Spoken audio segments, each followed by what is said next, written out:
Target's moving too fast. I can't get a lock. The tracking software is lagging, Sergeant Miller shouted, his voice cracking with frustration as he wrestled with the heavy XM2010 enhanced sniper rifle. The digital display in the scope was a chaotic blur of red boxes, all trying and failing to latch onto the small, erratic object darting through the sky above. It's Elmwood Military Housing Complex, the drone-modified commercial quadcopter designed to evade. Electronic jamming zipped between rooftops like an angry hornet. Fast, agile, maddening. For 20 minutes it had been terrorizing the base's families, peering into windows and hovering over backyards. The base commander had ordered it shot down immediately, fearing foreign surveillance. So far, the elite snipers had fired 12 rounds and missed 12 times. The bullets had buried themselves harmlessly in dirt or the empty woods beyond the perimeter. Public failure. Embarrassment. Stop chasing it. Captain Reed barked, pacing behind the line of shooters set up on the manicured lawn of the community park. Trap it. Anticipate the vector. You are United States Army snipers, not stormtroopers. Hit the damn thing. Reed's fury was palpable. Whoever piloted the drone was toying with them. The quadcopter would hover, tempting a shot, then dart 50 feet upward the instant a trigger was pulled. The rifle's high-tech ballistic computers were useless, designed for walking men and moving vehicles. Not this furious piece of plastic, zipping at 60 miles per hour in 3 dimensions. 70-9-year-old. Earl sat calmly on his front porch, 50 yards away from the chaos. In a plaid bathrobe and worn leather slippers, a mug of lukewarm Earl Grey in hand, he tried to read his Sunday paper. The drone's buzz and the thunderous cracks of the rifles made that impossible. A retired Marine, Earl valued his quiet. 30 years in the Corps had taught him discipline, but all he wanted now was silence and his crossword puzzle. He watched the young soldiers with mild disgust. Full tactical gear, helmets, plate carriers, knee pads, in the middle of a suburban park. They looked like an invading army, yet they couldn't swat a fly. "Hey!" Reed yelled, spotting the old man staring. "Civilian, get inside. This is an active operation." Earl lowered his newspaper slowly, peering over his reading glasses. "I'm on my property, son. You boys are making a hell of a racket. Going to catch that mosquito, or just scare it to death with noise?" Reed marched over, sweating and tense. "Sir, that is a hostile surveillance drone. High-speed maneuvers. Class 4, aerial threat. Go inside for your safety before I have you detained for interfering with a military operation." Earl sipped his tea. "Class 4 threat? Looks like a Radio Shack toy. And you're missing because you're aiming at where it is, not where it's going. You're trying to do math on a bird. You don't use math on birds, you use flow." "Flow." Reed scoffed, turning back to his men as another shot rang out and missed. "Listen, Grandpa," one young sniper muttered. "These rifles have ballistics computers that cost more than your house. If they can't hit it, it can't be hit until it lands. Now go inside." Earl sighed, knees cracking audibly as he rose. Setting his tea down on the railing, he muttered, "I'm missing Jeopardy for this." Then he shuffled back into his house. Reed smirked, thinking he'd won. Moments later, the screen door creaked. Earl stepped out not with a newspaper, but with a rifle that looked like it belonged in a museum, a Winchester Model 52.22 caliber, a bolt-action target rifle from the 1940s, dark walnut stock. Hand rubbed to a shine, long heavy barrel, no computers, no modern scope, just iron sights, a rear peep and front globe. "Whoa, whoa," Reed shouted, reaching for his sidearm. "Drop the weapon." "What are you doing?" "Saving my eardrums," Earl muttered, not pointing the rifle at anyone. He leaned on the porch pillar, scanning the sky. The drone hovered about 150 yards out, bobbing and taunting. "Sir, put that down," Reed screamed. "That's a rimfire rifle. You can't hit a moving target at that range with iron sights. You'll cause collateral damage." Earl ignored him.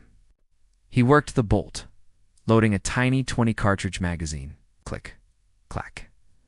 Mechanical, precise. He raised the rifle to his shoulder. The shuffling old man vanished. His back straightened, head locked, cheek welded to the stock. He didn't look frail anymore. He looked like a statue of iron. The drone dove, accelerating left to right across the skyline. Too fast for the heavy sniper rifles to track. Target traversing, Sergeant Miller yelled. Too fast. I can't lead it. Earl didn't track it. He swung the rifle ahead of its path, aiming at empty air yards in front of the plastic menace. He visualized the intersection of lines in space, channeling decades of instinct. Don't shoot.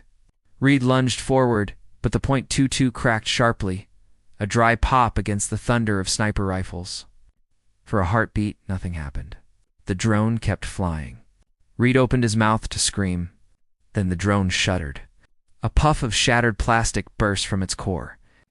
One rotor arm sheared off entirely, severed by a bullet no bigger than a pea. The quadcopter spun wildly out of control, tumbling from the sky like a stone before slamming onto the empty street with a satisfying crunch of plastic and circuitry. Silence fell over the neighborhood. The high-pitched whine of the drone was gone. The snipers lowered their rifles, staring at the wreckage in disbelief. Sergeant Miller glanced from his high-tech scope to the ruined drone. Did he actually hit that? He whispered. Iron sights. On a moving target. At 150 yards? Captain Reed froze mid-lunge, his eyes moving from the debris to Earl. The old man casually opened the bolt of his rifle, catching the spent brass in his hand before dropping it into his bathrobe pocket. He leaned the rifle against the porch railing and picked up his tea. You were aiming at the drone, Earl said, blowing on his tea. Beginner mistake. A target that small, moving that fast, it's just a mechanical duck. You have to swing through. Feel the speed. You boys rely too much on the red box telling you when to shoot. By the time the computer says fire, the bird is gone. Reed climbed the porch steps, face pale. Who are you? He asked, voice trembling. That's shot. That's not a Hunter-esque shot. That's deflection shooting. Aerial gunnery. Before Earl could answer, a black staff car rolled to the curb, flanked by military police. General Vance, the base commander, stepped out. His eyes fell on the crashed drone and the stunned snipers. He marched quickly toward the scene. Status report, Captain, Vance barked. I heard a rimfire shot. Did we get it? Oh, yes, sir, Reed stammered. But we didn't fire, Reed said, pointing at Earl. Vance looked up at the porch, eyes widening. He strode forward, stern features melting into a wide grin. Well, I'll be damned. Earl Sterling. I should have known. I heard missed shots for 20 minutes and thought, he's going to lose his temper soon. Earl nodded, sipping his tea. Tell your boys to keep it down next time. I'm trying to do the Sunday crossword. Vance turned to the snipers, gesturing toward Earl. Do you men know who this is? The soldiers shook their heads. This is Master Gunnery Sergeant Earl Sterling. USMC, retired, Vance announced reverently. In 1968, he wasn't a sniper. He was a door gunner on a Huey gunship. Later, he became the lead instructor for the Aerial Target Marksmanship Unit. He holds the record for the highest score ever recorded in inter-service.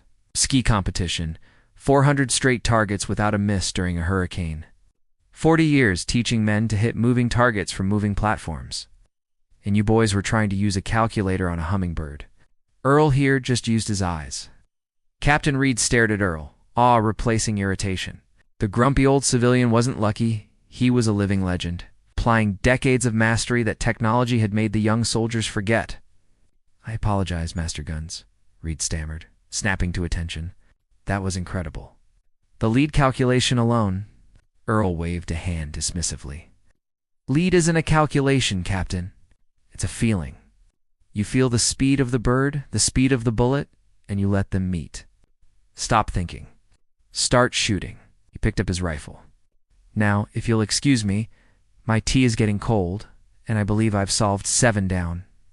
Earl shuffled back into his house, the screen door slamming behind him. General Vance chuckled. Pack it up, gentlemen. Take that drone wreckage to the lab. Maybe you'll learn something about accuracy from the bullet hole. The snipers silently packed up their expensive gear, humbled. A man in a bathrobe, wielding a rifle older than their father's. It schooled them in the fundamentals they had forgotten. Technology can make us believe we're invincible. Screens and data can fool us into trusting machines over our instincts. But Earl proved the human element, the link between eye, hand, and mind, is irreplaceable. True mastery doesn't need batteries. It doesn't need updates. It only requires focus. If this story reminded you that we should never underestimate the quiet generation, subscribe now. Honor the legends who set the standards we strive for today. Share this with a friend who loves high-tech. Remind them sometimes the old ways are the best ways. And remember, watch the bird, not the sight. Type respect in the comments if you'd want Earl on your team when the chips are down.